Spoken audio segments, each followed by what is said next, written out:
sai Allah, kullum roƙo na gunsa ne in nayi sallah. Ya Allah na gode ka bani mai ƙaunata, in dai soyayya ni da ke ne na shirya, kuma na sani a zuciya ba jayayya.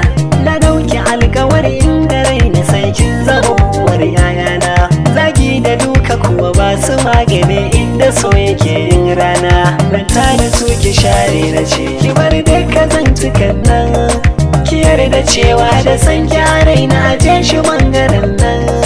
Ashe masoyi zai iya komai kan wanda duk yake so, ba a nagin kafa ba a aro mutum ya fara naso.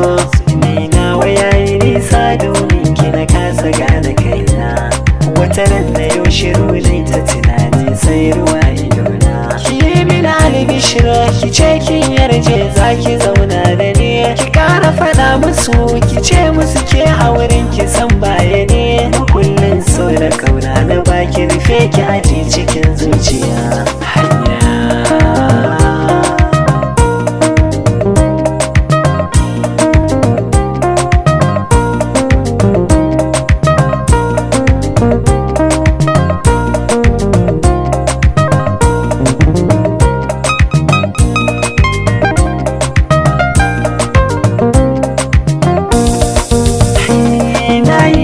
soyayya yar budurwa mai konya, a wurina ku gane cewa tana da sauran mata. Ke kadai ce nai zabi, zuci zo ki cike gurabe, wanda bai san ki baya sona na ganshi sai na farmai.